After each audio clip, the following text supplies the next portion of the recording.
guys, today we're going to talk about Africa.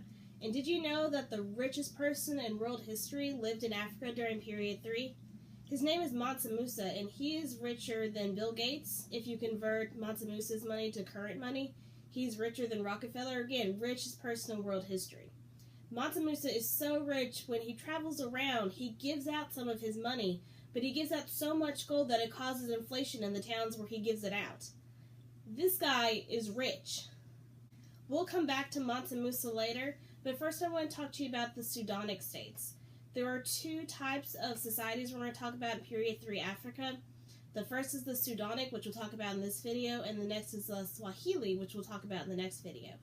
Our Sudanic states start out as stateless societies, and so they don't have organized government. They are kinship groups. So think of it kind of like going to a family reunion or going to Christmas, if you have a big family. You have grandma who has all of her children there, who have all of their children there, etc. So it's kind of like a big family gathering, but you all live with each other and commune with each other.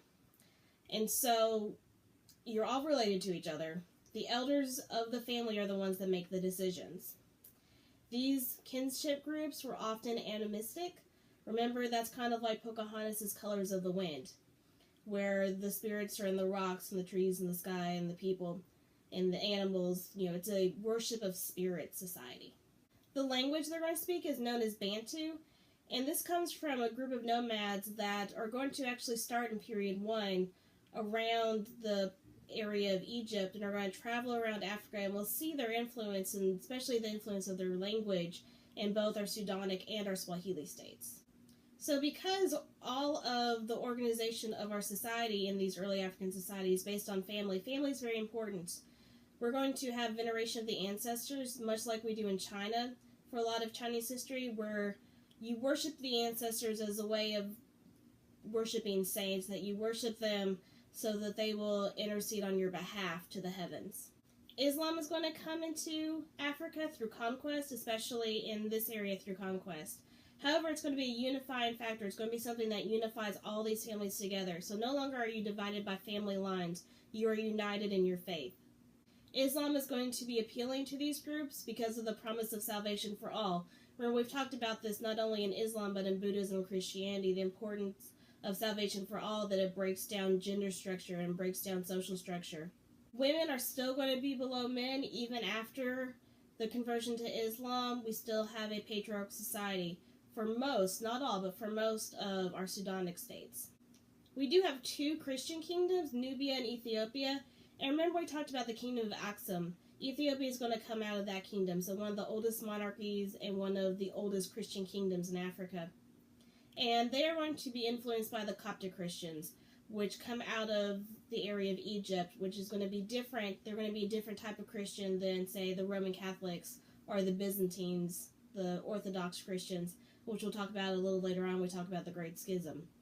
So our 3 Sudanic states are going to be Ghana, Mali, and Songhay. Ghana is going to be one of the first, and it's going to be conquered by Mali, so they're going to share similar territory.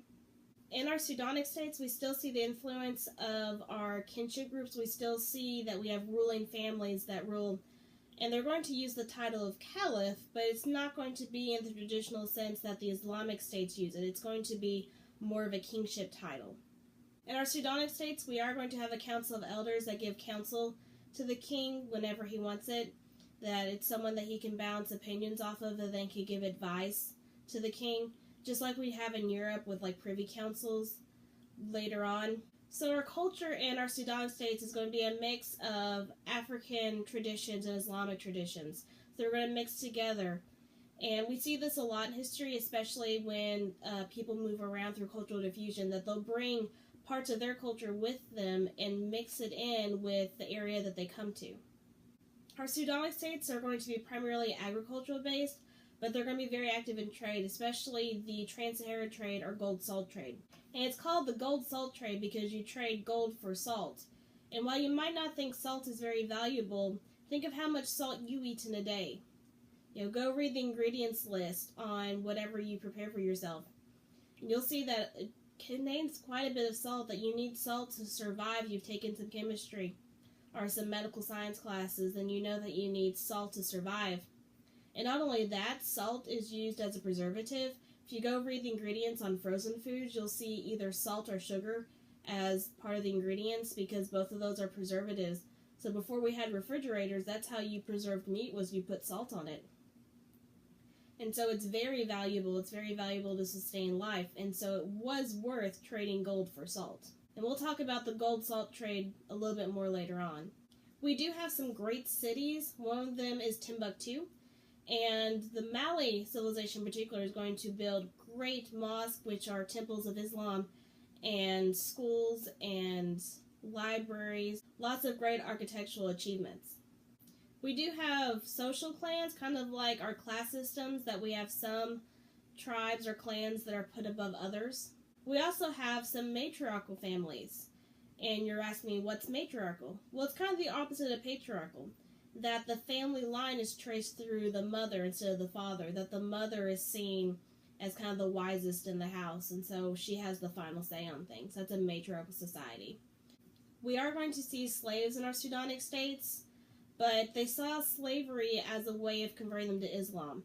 So if they conquered an area, they would enslave the people and teach them the teachings of Islam, and it wasn't necessarily a permanent thing. Alright, let's talk about the gold salt trade a little bit more. The gold came from the area of Ghana, which is why Mali eventually is going to conquer that area. It's very valuable. And they traveled on this trade route by camels, because camels do well in the African heat. And they traded not only gold and salt, but slaves and ivory. And ivory comes from elephant tusk, and we'll see that it has great value in world history. So much so that elephants are going to be killed off to the point of near extinction, and it's illegal today to kill an elephant for the sake of taking their tusk, for the sake of getting ivory from them. There are two people that you need to know about in the Sudanic states. The first is Mansa Musa, our richest man in history. Mansa Musa is going to be king of Mali, and he's going to convert to Islam, and is going to help spread Islam throughout the Sudanic states. He is going to take a pilgrimage to Mecca, his Hajj, and when he does so, he is going to give out his gold. This is when he causes so much inflation, is on his pilgrimage to Mecca.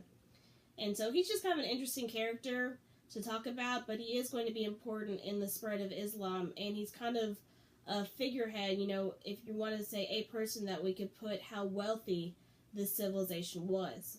The second person is Ibn Battuta, and he's often paired with or compared to Marco Polo. It's kind of the Marco Polo of Africa. He is going to travel around Africa and the Middle East and record what he sees. So a lot of our records of this time period in this geography is because of Ibn Battuta, because of what he writes down and what he's able to preserve.